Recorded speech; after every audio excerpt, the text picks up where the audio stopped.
Golden Opportunities is paid for by Elder Productions. Hello, I'm Lori Steiner. Welcome to Golden Opportunities. Today, we resolve to help you have a healthy new year. Then, we'll help you get the drop on the stock market before it declines. You pick the right Medicare plan.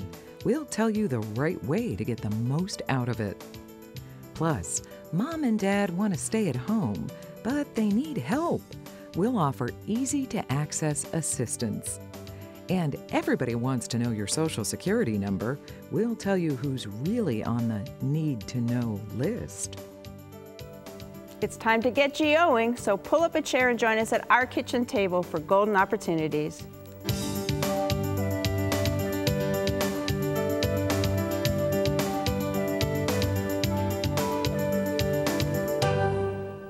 The holiday season almost feels like an open season on indulging and eating. But as the celebrations begin to subside, what can we do to recalibrate our consumption? Jana Chelm is here to serve up some simple suggestions. Jana is a registered dietitian with Metro Health. Welcome to the show. Thank you for having me. So we've got Grandma's apple pie and Aunt Susan's great sweet potatoes and our famous, chocolate mousse dessert. It's a lot to try to avoid.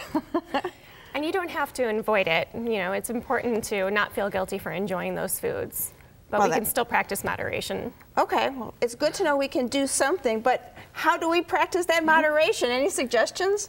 It's important to have a plan in place right from the beginning. So I like to suggest to my clients that they don't go to a party hungry. When we're very hungry, it makes it more difficult to make rational decisions, and it can lead to overeating. You might also survey all of the available options before you choose what you actually want to have.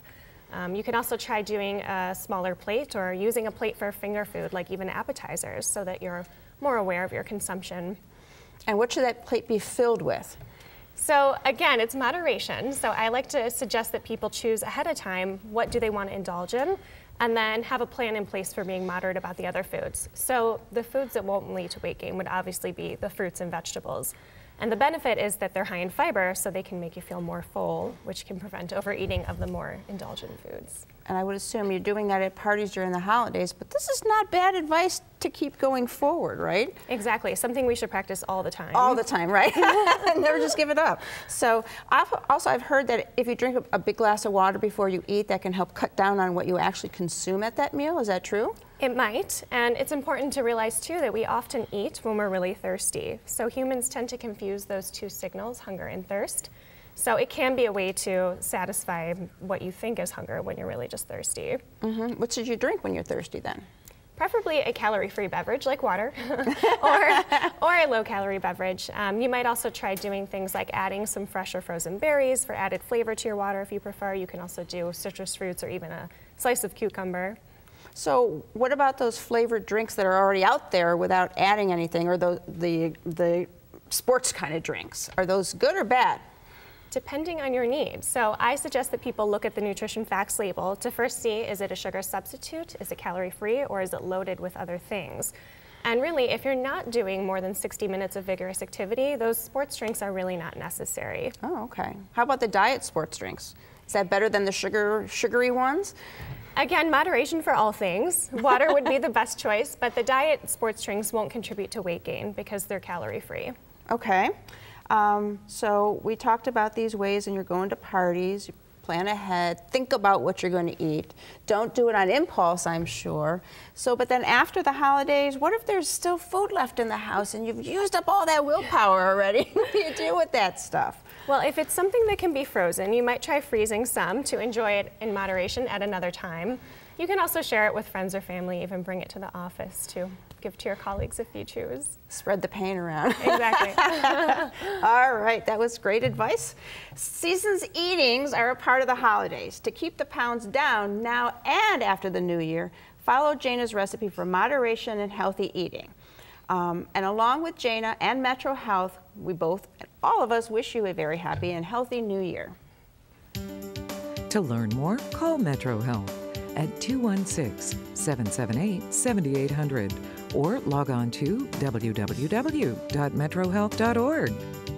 Next, the proper preparation when the market is inclined to decline. But first, the tradition of dropping the ball in Times Square each New Year's Eve began back in 1907. That first year, the ball weighed in at 700 pounds of iron, wood, and 25-watt bulbs. So where does it tip the scale today? We'll run the numbers and then return with a total.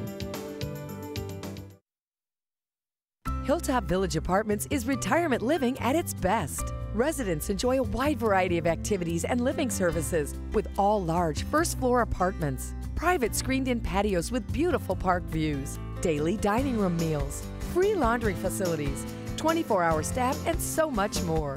Enjoy safe, comfortable independence at a very affordable price. Call today for a tour and learn how you can get your first month's rent free. Hilltop Village Apartments, retirement living at its best. Today's New Year's Eve ball is a bit bigger than it was when it was dropped back in the day.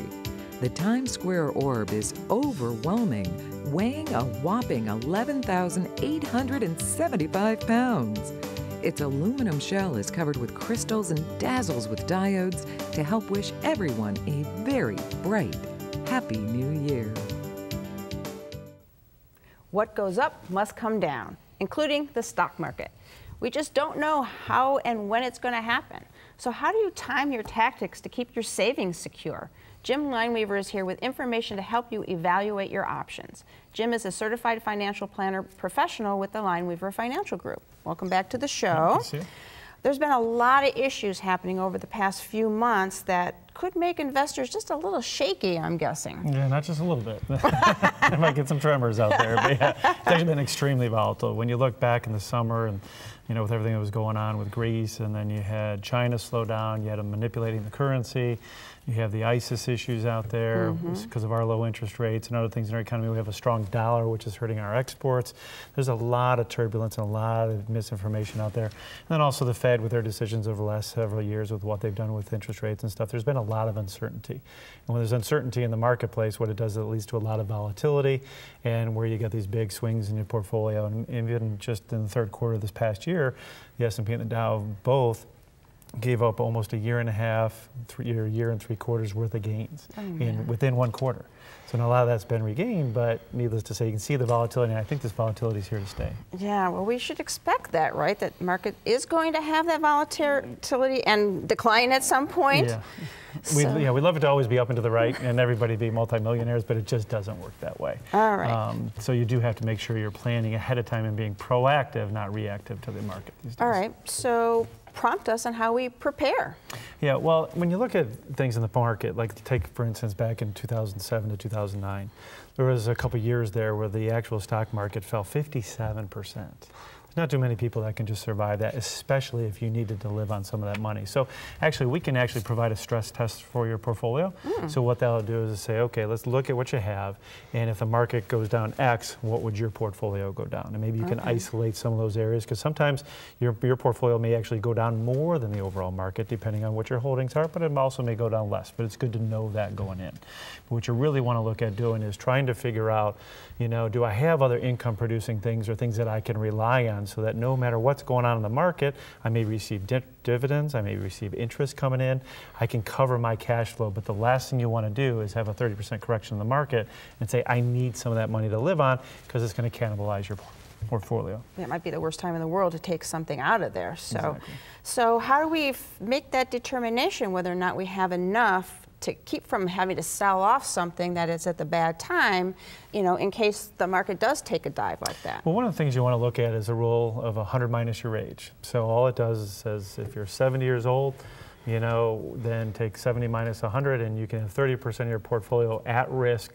So you can have things that look at it for a time horizon of maybe 4, 5, 6 years. So if you do get that correction, you're just going to put that off the table, you're going to let it ride, and you have other sources to have coming in on a monthly or annual basis to get your income that you need. It sounds great. Any other quick tips that you have for our viewers? Also, make sure that you have emergency reserves set aside. So, if you're married, and what you can do is maybe go down to 3 months of income set aside, but if you're a single, really get out to that 6 months to make sure you can fall back on that, maybe not have to fall back on credit cards in an emergency situation.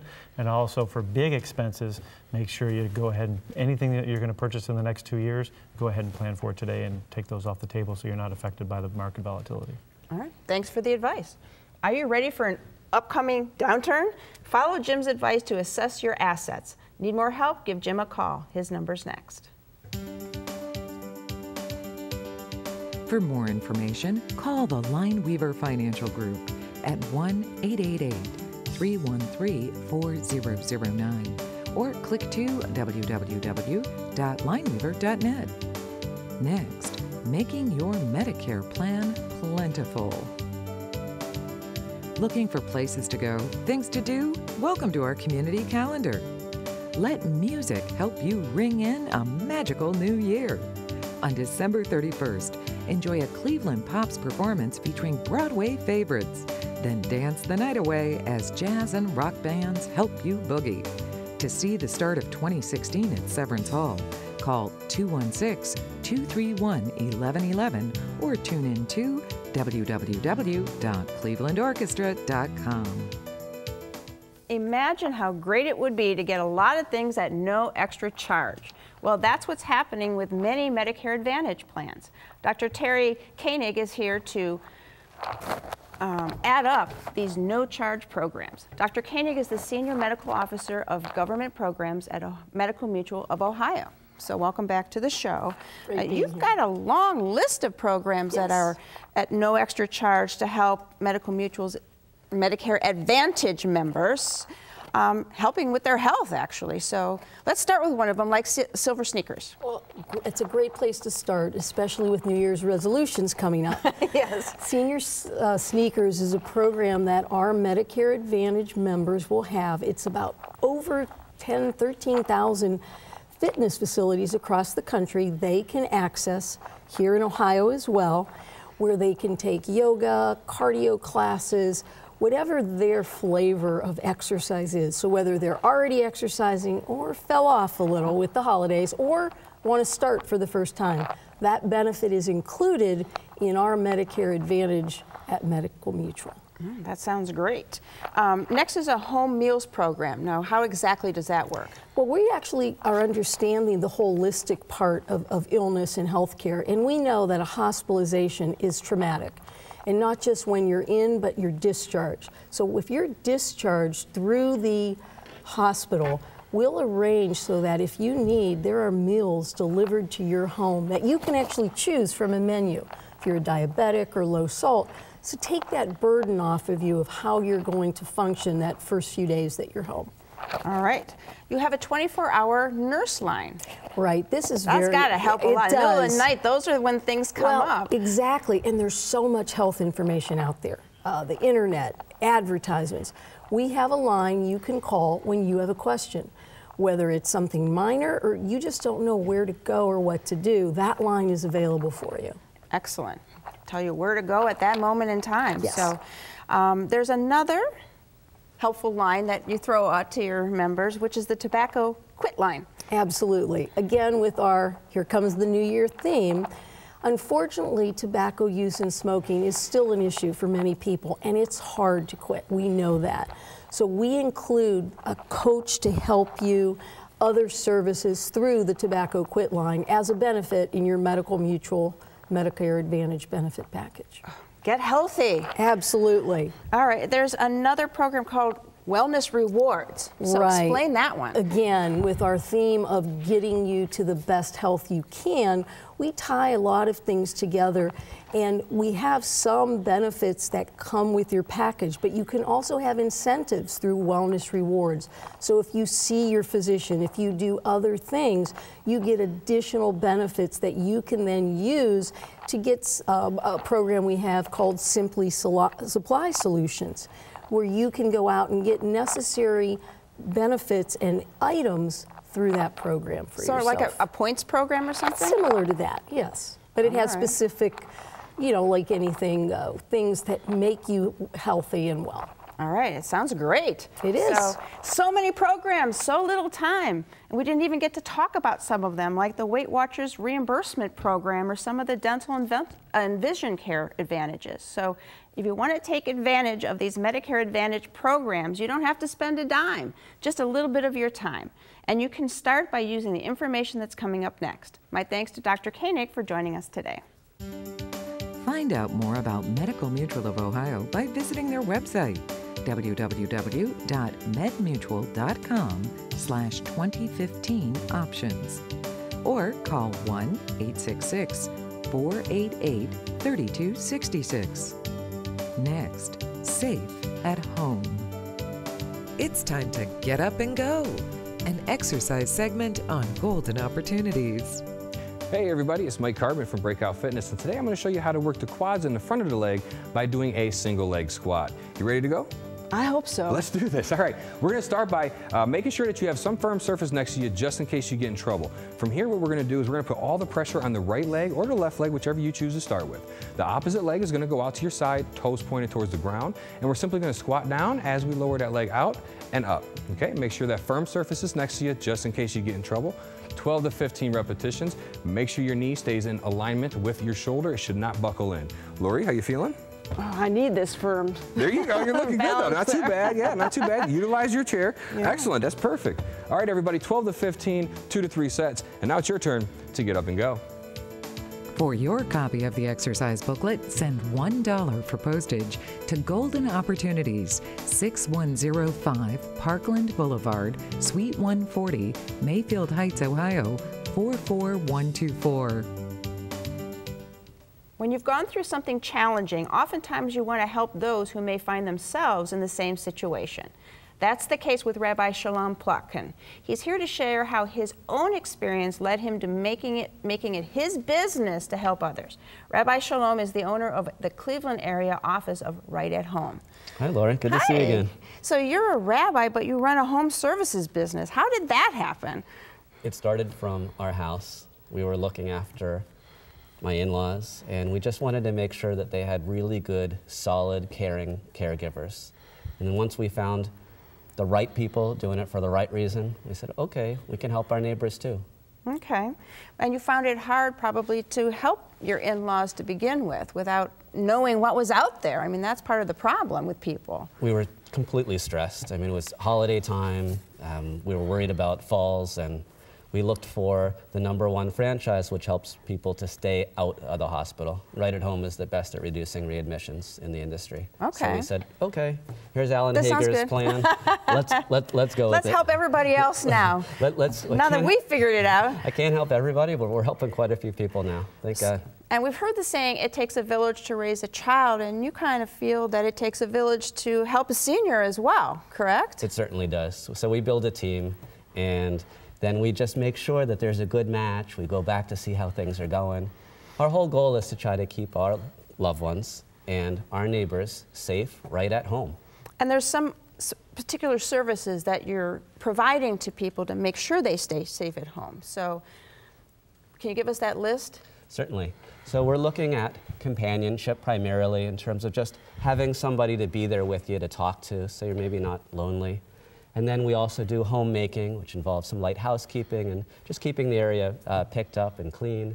And then we also help with physical assistance, which could be bathing or grooming or hygiene, personal care from somebody who you know and trust. So we don't bring any strangers to anybody's house. And then also the wellness assistance to try to prevent any more hospitalizations. Yeah, that's a big, make sure that's why somebody is there. So what if more than just that, the basic kind of personal care is needed?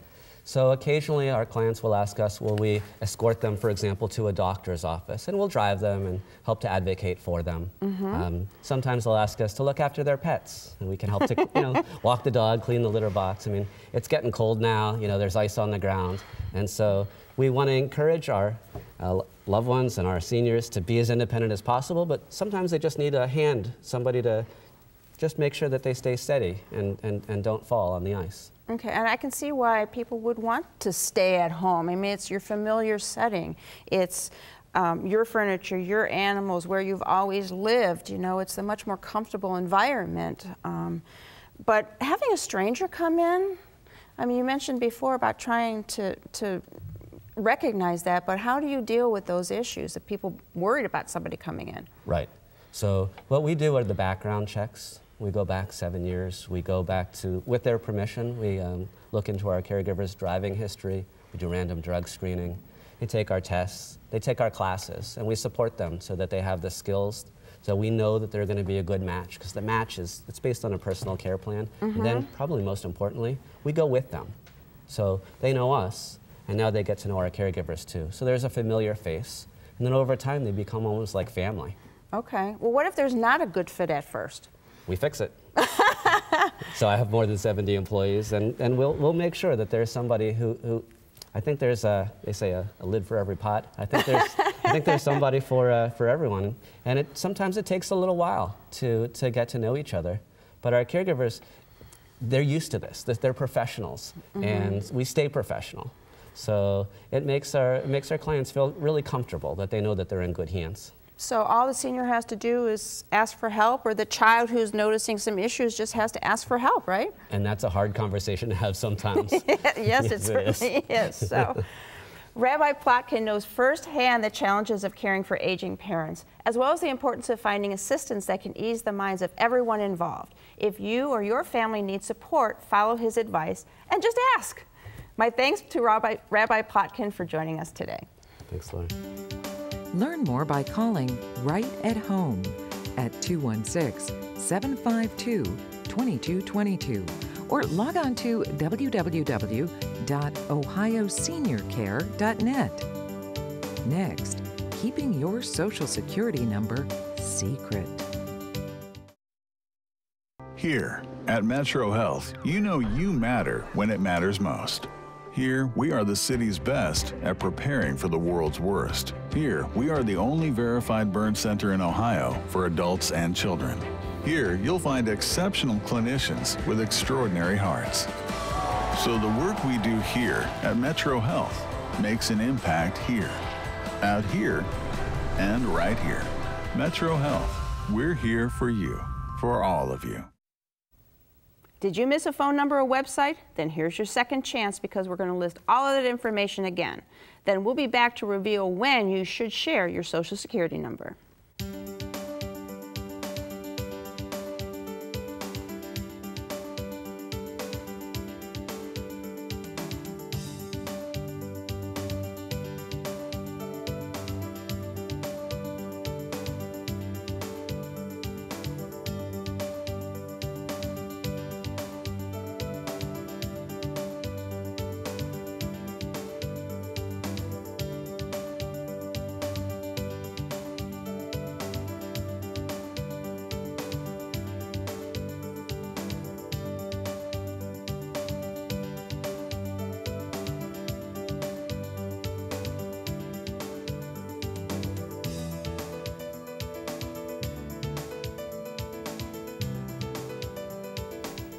Your Social Security number is the key to unlocking all of your financial information. Everyone wants to see it, both the good guys and the bad guys. My partner Michael Solomon will discuss who you have to give the number to and who doesn't need it. So welcome back to the show here, Mike. So who does have a right to demand to see your Social Security number? Well, the list is probably familiar. You know, the IRS and other tax authorities have a right to see your Social Security number. Your employer, if they're paying you a paycheck, they need to see that. The employer sometimes needs that to verify citizenship and rights to work. Banks need that information when you open up a bank account. And the state government might need it for Medicaid or food stamps or child support payments. Those sorts of entities need it. Now, the good thing, under the Federal Privacy Act of 1974, you have a right to ask any of these agencies, the federal government or state or anybody, why they need your Social Security number and what law gives them the right to get that number. Okay. And if you're unsure, ask them. Say, what gives you the right to ask for my number? So let's say a government agency does ask for my Social Security number, and I just say no. Well, if you ask for why they need it, what statute, and they can't tell you why, then it's not mandatory. And then you have a right to still get the benefits from that agency, even though you don't give them your Social Security number. Okay, so even if they ask, it's not necessarily mandatory. Right. So what if a private company besides your employer asks for your Social Security number? Well, unless it's mandated by law, again, like your salary, if they ask If there's no law that requires it, you don't have to give it to them. And at the same time, they don't have to work with you. So if they want your number and you say no, they can say, well, I don't want to work with you. But they don't have a right to it. And the Social Security Administration asks people to think about these things. So when people ask for your Social Security number, you should ask the following questions. Why do they need your number? How will it be used? What law requires it, if there is a law? And what happens if you say no? Okay. So just ask. So what about giving information like your age, date of birth, place of birth? Okay, Carnegie Mellon did a study, and they found out that if they know your age and place of birth and date of birth, they can figure out what your Social Security number is. Wow. And it's amazing. I didn't know that myself. And so Social Security has changed the way they do that. Beginning June of 2011, now they do it some other way, but of course that doesn't help the rest of us. Right. So the experts say don't easily give away that information, date of birth, location, on the internet, because people can use that information and try to figure out your Social Security number. Kind of keep that information as private as you can. There is a website that has all this information, a lot of good information on your Social Security numbers. On the screen there, www.privacyrights.org. It's a really good website, explains a lot of what I just talked about. Excellent advice. It is a scary situation out there. Everyone wants your Social Security number. Guard your number and don't give it out unless you have to. And for more help, give Mike a call at the number coming up next. Call Solomon, Steiner, and Peck at 1-888-236-5173 for more information or to schedule a speaker for your organization. Or log on to www.ssnplaw.com. Thanks for joining us. On next week's show, find out how you can help AARP fight online fraud. Then discover more behind-the-camera close-ups of Cleveland's favorite TV talents. And how's your driving? We'll steer the conversation to when you put your car into park. But until then, please remember to make the most of your golden opportunities. If you'd like to join our kitchen conversation, visit our website, www.goldenopportunities.tv. Like us on Facebook. Call us at 440-742-GO-TV or email us at kitchen@goldenopportunities.tv. We'd love to hear from you.